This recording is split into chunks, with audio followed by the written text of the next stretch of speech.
tous, bienvenue. Vous regardez i24 News, c'est l'heure de votre journal du foot. Nous allons décrypter ensemble les résultats des championnats européens. Alors surtout, restez avec nous. Avec moi depuis Paris, un champion du monde, Emmanuel Petit. Emmanuel, bonjour.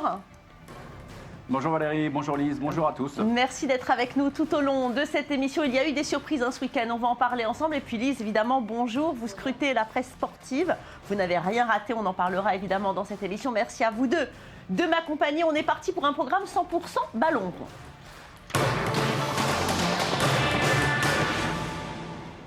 Et on ouvre tout de suite cette émission par le championnat de France. L'Olympique de Marseille est déchaîné et remporte une 8e victoire consécutive.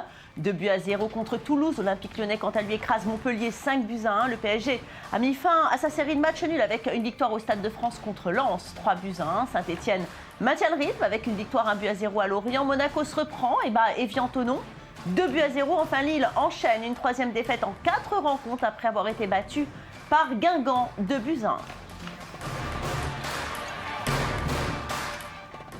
Alors Emmanuel Petit, cette équipe de Marseille, on en parle depuis une semaine et on ne s'en lasse pas.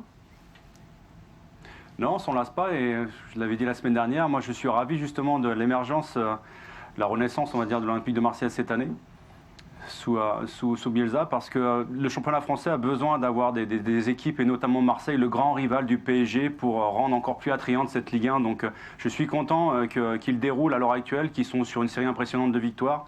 Avec le même effectif quasiment que l'année dernière, donc on s'aperçoit que ce n'est pas souvent les changements qui font merveille, mais c'est surtout l'entraîneur qui a été pour moi le grand initiateur de tout ce succès. Et donc Gignac, très content de la renaissance de l'Olympique de Marseille. Gignac quand même, qui a fait une très belle prestation avec les Bleus et qui maintenant vient de marquer son 10e but en 10 journées, c'est pas mal quand même. Ouais, il a la grinta, il est mort de faim.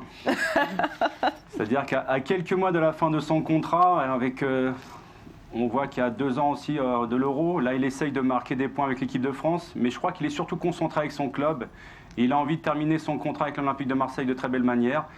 Il l'a dit la semaine dernière, l'arrivée de Bielsa a bouleversé son attitude et son approche professionnelle. Il a maigri de 5 kilos. Et aujourd'hui, on voit que c'est bénéfique à la fois pour lui et pour l'équipe, donc tant mieux pour l'Olympique de Marseille. Alors, il y a une autre équipe aussi qui va très bien, c'est l'Olympique lyonnais. Alors, ils ont battu 5-1 à Montpellier. Et puis l'OL qui remonte dans le top 5. C'est incroyable comme scénario cette année. Ça faisait longtemps qu'ils ramaient quand même. Ça faisait longtemps, vous savez, l'OL a quand même dominé le championnat de France pendant une décennie. Et avec l'arrivée conjuguée du PSG, mais également Monaco ces 2 dernières années, on s'aperçoit qu'ils ont été un petit peu... ils sont rentrés dans le rang finalement. Et c'est vrai que la dimension financière n'est plus la même. Le projet du grand stade est sur le point d'arriver. Et Aulas a su justement s'adapter aux échéances du club à l'heure actuelle sur la formation, sur le recrutement avisé, sans mettre des dépenses folles sur la table. Donc ils sont dans une période transitoire à l'heure actuelle. Donc je suis très content qu'ils reviennent progressivement en haut du championnat parce qu'on a besoin, à l'image de l'OM, d'un Lyon aussi mort de faim. Donc ils sont en train de renaître progressivement, mais c'est une période transitoire, donc il faut encore leur laisser un peu de temps. En tout cas, vous venez de parler de Jean-Michel Aulas. Jean-Michel Aulas, Lise Barremont, qui a visiblement trouvé les bons mots pour cette période de crise. Il a bien su la gérer. Effectivement, c'est l'équipe qui en parle cette semaine. Le 2 septembre dernier, alors que Lyon était en grande difficulté, Jean-Michel Aulas prenait la parole sur l'antenne d'OL TV pour relancer son club. Après un début de saison encourageant, les Lyonnais connaissaient un gros coup de mou, 3 défaites en championnat. Ils se retrouvaient à la 17e place du classement. Et la direction lyonnaise a un peu attendu, ils n'ont pas réagi tout de suite. Jean-Michel Aulas a attendu le début de la trêve internationale pour soutenir le club rhodanien et ensuite il a véritablement monopolisé la parole. Il a reconnu ses torts, notamment l'échec au niveau du suivi médical des joueurs à l'intersaison. Aulas a aussi donné des informations positives, notamment la baisse significative du salaire de Yoann Gourcuff et la prolongation de 2 ans du contrat de Lacazette. Une communication qui a satisfait les fans et les médias et qui a permis à l'OL de continuer à travailler dans un climat plus serein. Et on l'a vu avec les victoires contre Monaco 2-1 et puis hier soir le superbe 5-1 face à Montpellier. Eh bien, le club est clairement relancé maintenant. Alors Emmanuel Petit, on a parlé de ce renouveau de Gourcuff et puis Lacazette qui est toujours aussi bon. C'est important cette remise des choses à niveau finalement? Surtout important pour Gourcuff parce que depuis son arrivée à l'Olympique de Lyon, il est très souvent à l'infirmerie. Le poids de son transfert a été tellement lourd à porter. Donc c'est vrai qu'il a fait des concessions salariales, initiées d'ailleurs par Jean-Michel Aulas. Donc moi je trouve qu'à l'heure actuelle, ce que fait Aulas est très, très, très très bien. C'est lui le grand artisan de l'Olympique Lyonnais, depuis qu'il avait repris le club dans les années 80. C'est lui qui a bâti ce merveilleux club aujourd'hui, qui est un des clubs majeurs français, mais aussi qui compte sur la scène européenne. À ne pas oublier non plus que c'est la première fois depuis 18 ans que l'Olympique Lyonnais ne joue pas de Coupe d'Europe. Donc ajouter à cela la dimension financière, le stade qui est en construction à l'heure actuelle, qui est sur le point d'être livré, on s'aperçoit qu'il se retranche sur la formation. Donc c'est quelqu'un qui est un très bon communicant, mais qui en plus arrive à s'adapter à chaque situation. Il arrive à se mettre en avant face aux médias pour essayer de faire le pare-feu vis-à-vis de ses joueurs et de son staff, et n'hésite pas non plus à les mettre sur le grill lorsque ça s'impose. Donc je trouve qu'à l'heure actuelle, il y a très peu de présidents en France et en Europe qui ont cette capacité justement à se remettre en question et à pouvoir s'improviser dans l'actualité. Justement, c'est vrai, vous avez raison Manu Petit, mais c'est quand même assez nouveau pour lui parce que jusqu'à présent, il était beaucoup critiqué, Jean-Michel Aulas, par la presse. Mais là, on a vraiment l'impression qu'il sait exactement où il y a un problème, notamment ce salaire de Gourcuff, le salaire de Gourcuff qui plombait le club de l'Olympique Lyonnais. Et on a l'impression que depuis que ça a été finalement revu à la baisse, tout se déclenche. Tout se déclenche parce qu'en fait, il fait d'une pierre deux coups. Il allège un petit peu la pression qui était insupportable sur Gourcuff lui-même. Donc à souligner quand même que Gourcuff a fait un geste dans ce sens-là. Donc ça montre la bonne volonté de Gourcuff aussi de réussir la dernière année de son contrat.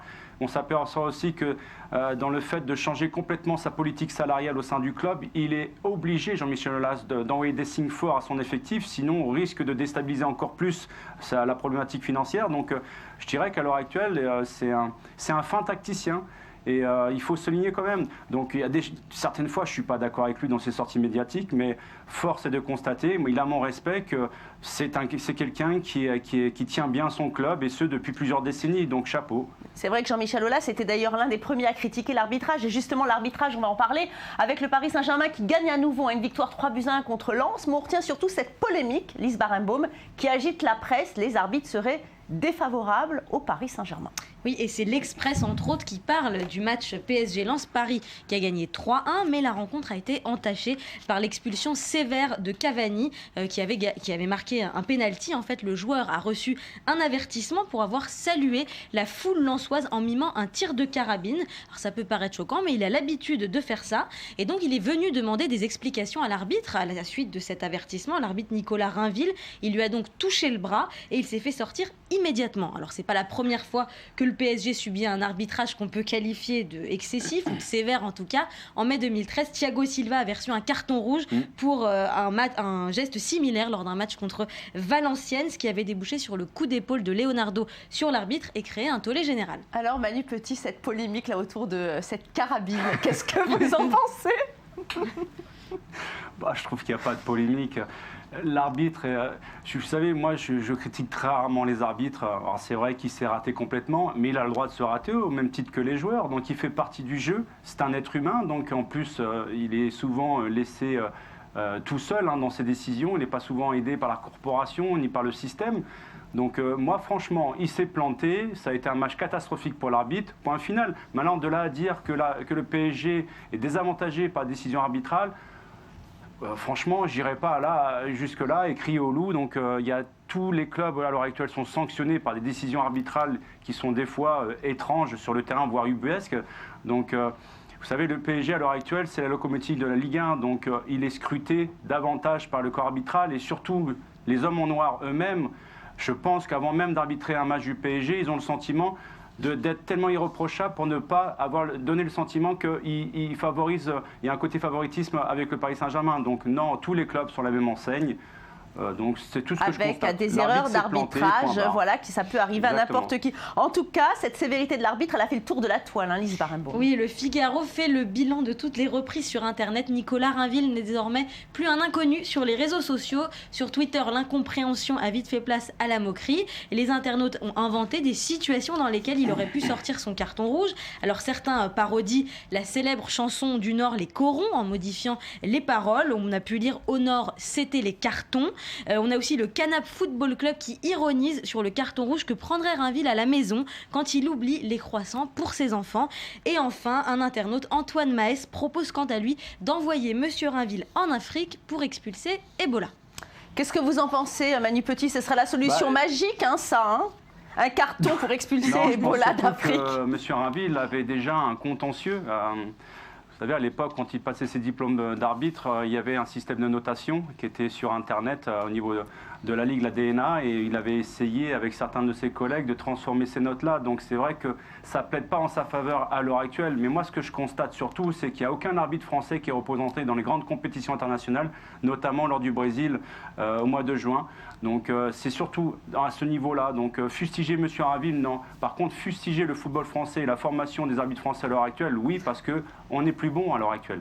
Bon, en tous les cas, PSG-Lens, il y a souvent des polémiques. On se rappelle, il y a quelques années, vous savez, de la banderole de la consanguinité. Cette fois-ci, eh bien, on parle de ce tir à la carabine. C'est plus PSG-Marseille qui défraie la chronique, mais c'est PSG-Lens. Il va falloir surveiller ces rencontres-là de près. Ouais, mais si on commence à fliquer, entre guillemets, tous les matchs de Ligue 1 à l'heure actuelle, quand on connaît la complexité du ministère de l'Intérieur à pouvoir gérer justement les manifestations sportives en France, il ne faut pas tomber non plus dans la paranoïa, mais je crois que ce n'est pas à travers le football que l'on va éduquer les supporters. Les gens arrivent avec leurs qualités, leurs défauts au stade, donc fustiger le football en permanence, non. En revanche, fustiger on va dire, l'éducation et le comportement des gens à l'extérieur, oui, mais est-ce que c'est le problème du football? J'en suis pas certain. Allez, on va regarder tout de suite le classement de cette Ligue 1 qui est passionnante. Marseille règne sans partage sur la France, avec 7 points d'avance sur le PSG. Bordeaux, Lyon et Saint-Etienne complètent le top 5, alors que Lille, 8e, et Monaco, 10e, sont toujours à la peine. Allô. Et on passe tout de suite au dossier de la semaine.